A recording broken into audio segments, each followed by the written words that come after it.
नमस्कार दोस्तों। आपको पता होगा पिछले साल 5 अगस्त 2019 को आर्टिकल 370 का एब्रोगेशन किया गया था और रीऑर्गेनाइजेशन किया गया था पूरे जम्मू एंड कश्मीर को। और उसके बाद से पहली बार इलेक्शन होने जा रहा है जम्मू कश्मीर के अंदर, जहां पर करीब 7 लाख से ज्यादा वोटर पार्टिसिपेट करेंगे। अब देखना इंटरेस्टिंग होगा कि ये जो पूरा इलेक्शन है दोस्तों वो किस प्रकार से टर्न आउट होता है, क्योंकि आपको इसका इंपॉर्टेंस समझना होगा। काफी ज्यादा महत्व रखता है from international as well as domestic perspective. आप यहां पर देख सकते हो DDC poll, that is district development council polls, Jammu and Kashmir all set for first election post article 370 abrogation. तो मैं आपको इस वीडियो में बताऊंगा पूरा कि ये डिस्ट्रिक्ट डेवलपमेंट काउंसिल है क्या, ये कहां से आया अचानक से, और यहां पर ये जो इंपॉर्टेंस है, सेंटर का ऑब्जेक्टिव क्या है इसको कंडक्ट कराने का, सब कुछ हम जानेंगे डिटेल में। चलिए आगे बढ़ते हैं। मैं हूं अंकित अग्रवाल और अपडेट के लिए आप मुझे फॉलो कर सकते हैं इंस्टाग्राम, फेसबुक और ट्विटर पर। मेरे लेक्चर की हर PDF आपको फेसबुक पर तो मिलेगी ही, प्लस साथ में आप मेरा टेलीग्राम चैनल ज्वाइन कर सकते हैं by searching Ankit Agarwal official. और अगर आप UPSC की तैयारी कर रहे हैं तो आपके लिए सुनहरा मौका है स्टडी IQ लैब के लिए स्मार्ट कोर्सेज, जिसके थ्रू आप अपनी प्रिपरेशन और भी ज्यादा अच्छे तरीके से कर सकते हैं।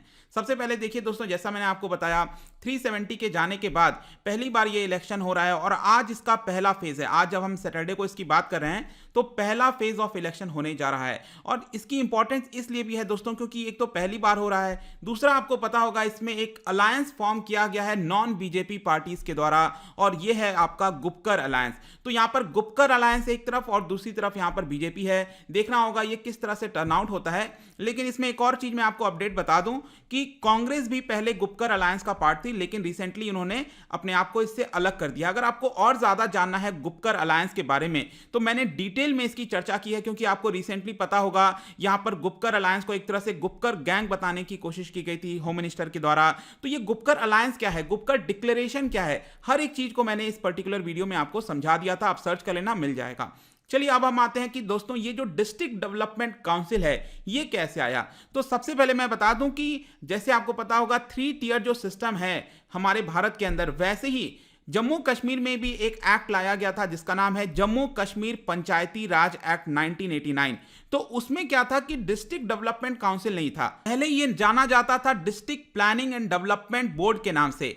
तो अब यहां पर अक्टूबर 17 को, इसी साल 2020 में 17 अक्टूबर को सेंट्रल गवर्नमेंट के द्वारा ये जो पर्टिकुलर एक्ट है 1989 का, इसमें चेंज कर दिया गया। और इस चेंजेस के थ्रू यहां पर ये जो डिस्ट्रिक्ट डेवलपमेंट काउंसिल की एक नई बॉडी है उसको यहां पर लाने की कोशिश की गई है। और ध्यान रखिएगा इसमें खास बात यह है कि डिस्ट्रिक्ट डेवलपमेंट काउंसिल के अंदर जितने भी मेंबर्स होंगे वो डायरेक्टली इलेक्ट किए जाएंगे वोटर्स के द्वारा। जी हां, डायरेक्टली वोटर्स के द्वारा इलेक्ट किए जाएंगे, तो यहां पर डायरेक्ट रिप्रेजेंटेशन होगा। अब हम देखते हैं दोस्तों इसको थोड़ा डिटेल में, DDC है क्या, इसका मेन मकसद क्या है। देखिए जो नया सिस्टम लाया जा रहा है दोस्तों, एक तो मैंने आपको बताया डिस्ट्रिक्ट डेवलपमेंट काउंसिल।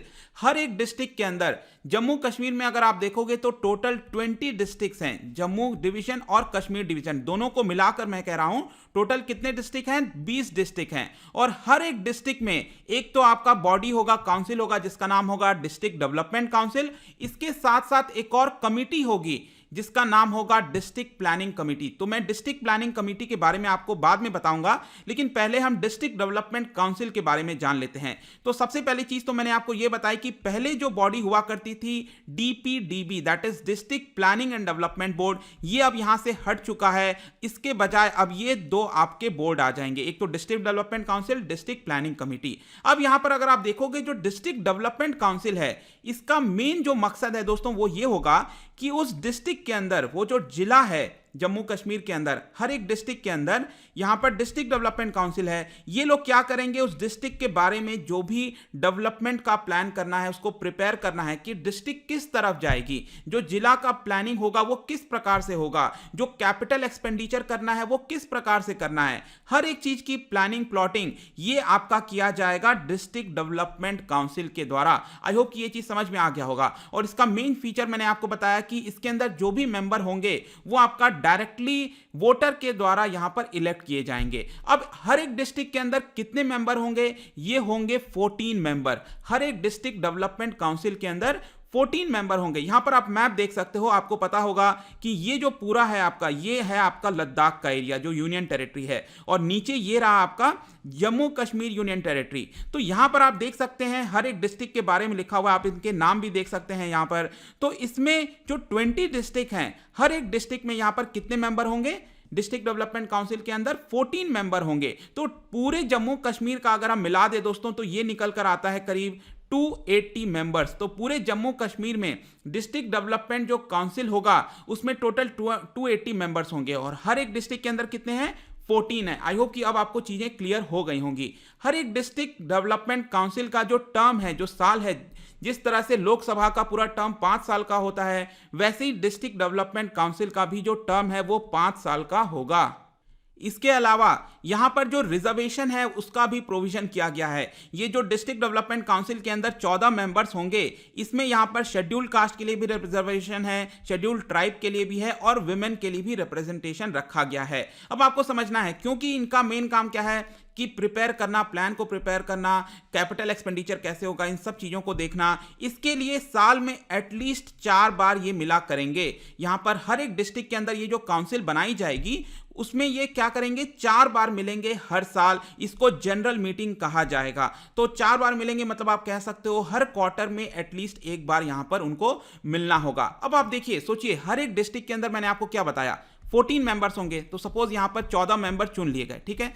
अब 14 मेंबर को चलाने के लिए कोई चेयरमैन होना चाहिए ना। ऑब्वियस सी बात है कि आपने देखा होगा क्लास होता है तो क्लास मॉनिटर होता है वहां पर। तो वैसे ही ये जो 14 मेंबर हैं हर एक डिस्ट्रिक्ट के अंदर, उनको कौन मैनेज करेगा? वो मैनेज किया जाएगा चेयरपर्सन के द्वारा, और एक होंगे वाइस चेयरपर्सन। अब ये कौन होंगे?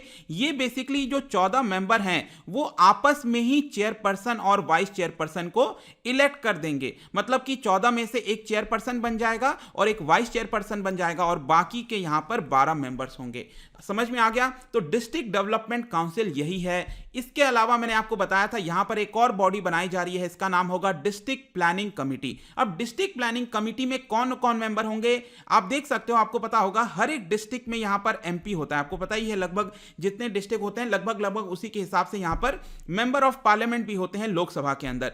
तो वो जो एमपी है जो रिप्रेजेंट कर रहा है उस डिस्ट्रिक्ट को, वो इसका पार्ट होगा डिस्ट्रिक्ट प्लानिंग कमिटी का। इसके अलावा आपको पता है कि जो जम्मू कश्मीर यूनियन टेरिटरी है इसके अंदर लेजिस्लेचर भी है। अभी के लिए क्या है कि लेजिस्लेचर का चुनाव नहीं हुआ है, लेट्स सी कि कब होता है, लेकिन जब भी चुनाव होगा लेजिस्लेचर का, तो उसके भी जो मेंबर हैं उस डिस्ट्रिक्ट के अंदर जितने भी लेजिस्लेचर आते हैं वो भी इसका पार्ट होंगे। इसके अलावा आप देख सकते हो, मैंने अभी आपको बताया डिस्ट्रिक्ट डेवलपमेंट काउंसिल के जो चेयरपर्सन है, मैंने अभी आपको जस्ट यहां पर एक्सप्लेन किया, इसके जो चेयरपर्सन होंगे वो भी डिस्ट्रिक्ट प्लानिंग कमिटी का ही मेंबर होंगे, ठीक है। तो वो इसके अंदर भी रिप्रेजेंटेशन करेंगे। इसके अलावा म्युनिसिपल कमिटी के जो चेयरपर्सन होते हैं, डिस्ट्रिक्ट डेवलपमेंट कमिश्नर, मतलब कि और भी कई सारे मेंबर होंगे। ये एक आपका कमिटी होगा। अब कमिटी को कौन चलाएगा? ऑब्वियस सी बात है, जो सबसे बड़ा मेंबर होता है इसमें कौन होगा? वो होगा आपका मेंबर ऑफ पार्लियामेंट। जो लोकसभा मेंबर ऑफ पार्लियामेंट है वो बेसिकली आपका डिस्ट्रिक्ट प्लानिंग कमिटी का जो चेयरपर्सन है वो ये होगा। अब आपके मन में सवाल आ सकता है कि जो डिस्ट्रिक्ट डेवलपमेंट काउंसिल है और ये जो डिस्ट्रिक्ट प्लानिंग कमिटी है, इसमें मेन डिफरेंस क्या है? मेन डिफरेंस देखिए दोस्तों, सबसे पहली बात मैंने बताया, डिस्ट्रिक्ट डेवलपमेंट काउंसिल के अंदर लोग उसको खुद चुन रहे हैं। जो मेंबर्स हैं इसके अंदर 14 मेंबर्स हर एक डिस्ट्रिक्ट में, वो उसको खुद चुन रहे हैं। लेकिन डिस्ट्रिक्ट प्लानिंग कमिटी में ऑटोमेटिकली यहां पर मेंबर बन जाते हैं। अगर आप एमपी हो इस एरिया के तो आप इसके मेंबर बन जाओगे, अगर आप चेयरपर्सन हो डिस्ट्रिक्ट डेवलपमेंट काउंसिल के तो भी आप इसके मेंबर बन जाओगे। तो यहां पर कोई डायरेक्टली चुनकर नहीं आ रहा है, ठीक है। ऑटोमेटिकली प्रोविजन डाल दिया गया है कि ये लोग ऑटोमेटिकली इसके मेंबर हो जाएंगे। अब इनका मेन काम क्या होगा? देखिए, इनका मेन काम होगा गाइडेंस देने का। मतलब कि डिस्ट्रिक्ट प्लानिंग कमिटी ऊपर होगी और डिस्ट्रिक्ट डेवलपमेंट काउंसिल नीचे होगी। मेन काम ग्रास रूट पर जो काम करेंगे वो डिस्ट्रिक्ट डेवलपमेंट काउंसिल करेंगे। डिस्ट्रिक्ट प्लानिंग कमिटी एक तरह से यहां पर उनको पुश करेगी कि जो डेवलपमेंट का एजेंडा है वो किस तरह होना चाहिए। सेंट्रल गवर्नमेंट के द्वारा जो स्कीम्स लाई जा रही हैं, मेन आपका फोकस प्रायोरिटी किस पे होना चाहिए, तो वो एक तरह से इनको गाइड करेंगे और यहां पर कंसीडर करेंगे जो भी प्लानिंग बनाई गई है डिस्ट्रिक्ट डेवलपमेंट काउंसिल के द्वारा। आया समझ में? तो ये है आपका डिस्ट्रिक्ट प्लानिंग कमिटी और डिस्ट्रिक्ट डेवलपमेंट काउंसिल, और डिस्ट्रिक्ट डेवलपमेंट काउंसिल का चुनाव आज होने जा रहा है। थोड़ा सा मैं आपको और बता देता हूं कि ये जो डिस्ट्रिक्ट डेवलपमेंट काउंसिल बनाया गया है, ये पहले वाला जो बॉडी था district planning and development board जो पहले था, जिसको हटा दिया गया है, उससे ये क्या डिफरेंट है? देखिए डिफरेंस दोस्तों इसमें एक सबसे पहला चीज है कि पहले ये जो बॉडी हुआ करती थी district planning and development board, उसका जो भी प्लानिंग वगैरह करना है, डिस्ट्रिक्ट का निर्माण कैसे होगा, वो डिस्ट्रिक्ट कलेक्टर के द्वारा देखा जाता था। लेकिन अब इनके द्वारा नहीं देखा जाएगा। अब जो रिप्रेजेंटेटिव हैं, जो चुन कर आए हैं, लोगों ने जिनको चुना है, वो लोग खुद ही यहां पर प्लानिंग बनाएंगे कि हमारे डिस्ट्रिक्ट के अंदर क्या होना चाहिए। समझ में? तो ये आपका एक चीज हो गया। दूसरा यहां पर एक और चीज है कि डिस्ट्रिक्ट डेवलपमेंट काउंसिल के अंदर कुछ स्टैंडिंग कमिटी होगी। जैसे पार्लियामेंट के अंदर आपने देखा है स्टैंडिंग कमिटी होती है, तो डिस्ट्रिक्ट डेवलपमेंट काउंसिल के अंदर भी फाइनेंस की कमिटी होगी, डेवलपमेंट की कमिटी, पब्लिक वर्क्स की committee, health and education welfare की कमिटी, इस तरह से यहां पर स्टैंडिंग कमिटी भी हुआ करेंगी। अब दोस्तों लास्ट में एक और चीज देख लेते हैं कि यहां पर जो सेंट्रल गवर्नमेंट ने ये जो नया बॉडी क्रिएट किया है, इसका मेन मकसद क्या है। देखिए, मेन मकसद तो सबसे पहली बात दोस्तों ये है, सेंट्रल गवर्नमेंट का ये कहना है कि पहले की जो जम्मू कश्मीर की सरकार है, उन्होंने पंचायती राज सिस्टम को एक तरह से खत्म कर दिया था। पहले ये जो बॉडी हुआ करती थी district planning and development board, इसका कोई बहुत ज्यादा महत्व नहीं था, तो इसको ये रिवाइव करने की कोशिश कर रहे हैं, ऐसा सेंट्रल गवर्नमेंट का आर्गुमेंट है। इसके अलावा यहां पर एक और चीज बताया जा रहा है कि अभी आपको पता है कि जो लेजिस्लेचर है जम्मू कश्मीर के अंदर, वो अभी उसमें चुनाव नहीं हुआ है, तो अभी के लिए जो पूरी जिम्मेदारी है ग्रास रूट लेवल पर, वो आपका डिस्ट्रिक्ट डेवलपमेंट काउंसिल पर आ जाएगा। मतलब कि एक इंपॉर्टेंट बॉडी बन जाएगी हर एक डिस्ट्रिक्ट में डेवलपमेंट के पर्पस से। और ऐसा भी बताया जा रहा है कि मे भी हो सकता है कि इसके अंदर जो पहले के लेजिस्लेचर्स हैं, जो जम्मू कश्मीर के लेजिस्लेटिव असेंबली में यहां पर एमएलएज हुआ करते थे, मे भी हो सकता है वो भी अब डिस्ट्रिक्ट डेवलपमेंट काउंसिल के अंदर चुनाव लड़ने आ जाएं। तो लेट्स सी कि वो क्या होता है। लेकिन अब हम आते हैं कि आज का जो चुनाव होने जा रहा है, इसके बारे में भी थोड़ा सा इंफॉर्मेशन दे रहा हूं कि ये जो पूरा चुनाव है दोस्तों डिस्ट्रिक्ट डेवलपमेंट काउंसिल का, ये 8 फेजेस में कंडक्ट कराया जाएगा, जिसका पहला फेज आज से स्टार्ट हुआ है। और ये जितना भी चीजें हैं, ये अगले लगभग आप कह सकते हो 20-25 दिन तक चलेगी। 19 दिसंबर तक ये पूरा प्रोसेस चलने वाला है। और इसका जो रिजल्ट है, काउंटिंग है, वो आपका 22 दिसंबर को आएगा। टोटल कैंडिडेट्स भी देखेंगे अगर दोस्तों, तो यहां पर 1400 से ज्यादा कैंडिडेट्स ने हिस्सा लिया है। यहां पर 7 लाख से ज्यादा वोटर्स हैं, जिसमें कश्मीर वाले डिवीजन में अगर आप देखोगे तो 3.7 लाख वोटर्स हैं और जम्मू डिवीजन में करीब 3.2 लाख वोटर्स हैं। इसके अलावा मैंने आपको ऑलरेडी बता दिया कि इसमें 20 डिस्ट्रिक्ट हैं, हर एक डिस्ट्रिक्ट से 14 जो मेंबर्स हैं वो चुन के आएंगे। तो मतलब टोटल सीट्स कितने हैं डिस्ट्रिक्ट डेवलपमेंट काउंसिल की? 280 सीट्स हैं। ठीक है, तो ये सारी चीजें हैं हो गई दोस्तों। यहां पर कंक्लूजन में हम ये कह सकते हैं कि कोशिश की जा रही है कि जो अमेंडमेंट किया गया है अभी, उसमें यहां पर किक स्टार्ट किया जाए। जो पॉलिटिकल प्रोसेस रुका हुआ है पिछले 1-1.5 सालों से, यहां पर पॉलिटिकल प्रोसेस को किक स्टार्ट किया जाए, वापस से यहां पर इंटरनेशनली जो बयान आ रहे थे कि जल्दी से जल्दी यहां पर चुनाव की प्रोविजन लाया जाए जम्मू कश्मीर के अंदर, तो वो करने की कोशिश की जा रही है। और आप कह सकते हो सेंट्रल गवर्नमेंट के लिए ये पहला टेस्ट होने वाला है कि किस तरह का ये पूरा चुनाव जाएगा, क्योंकि आज ही से ये स्टार्ट हुआ है। और यहां पर ये भी बोला गया है कि जो 2018 में पंचायत का इलेक्शन हुआ था, वैसा नहीं होना चाहिए। क्योंकि अगर आपको याद हो 2018 में काफी हिंसा हुई थी, जो लोग चुनाव लड़ रहे थे वो ओपन होकर सामने नहीं आ रहे थे, क्योंकि उनको डर था कि कहीं उनको मार तो नहीं दिया जाएगा। तो इस तरह की चीजें थी दोस्तों। आई होप कि इस बार ऐसी चीजें देखने को ना मिलें, पीसफुली सब कुछ हो और सभी लोग इसके अंदर पार्टिसिपेट करें, ऐसे हम आशा रखते हैं। तो आई होप कि ये पूरा वीडियो दोस्तों यहां पर कंप्लीट आपको इंफॉर्मेशन मिल गई होगी। जाने से पहले मैं आपके लिए क्वेश्चन लेकर आया हूं regarding Panchayati Raj system in India. 2 statement है इससे रिलेटेड, लेट मी नो इसका आंसर क्या होगा। मैं जो इसका राइट आंसर है इसका इंस्टाग्राम पर डाल दूंगा, स्टोरीज के फॉर्म में आप वहां से प्ले कर सकते हो। मैं कई सारे एमसीक्यूज यहां पर डालता भी रहता हूं। अगर आप इंस्टा पे नहीं हो कोई बात नहीं, टेलीग्राम से भी आप इसका राइट आंसर ले सकते हैं। मैं यहां पर भी सारे एक्सप्लेनेशन डालता रहता हूं। अगर आप उनसे इकोनॉमी पढ़ना चाहते हैं, कोई भी कोर्स परचेज करना चाहते हैं, स्टडी IQ ऐप पर जा सकते हैं। आई होप कि ये वीडियो आपको पसंद आया होगा। मिलता हूं आपसे next time. Till then, thank you very much, see you soon.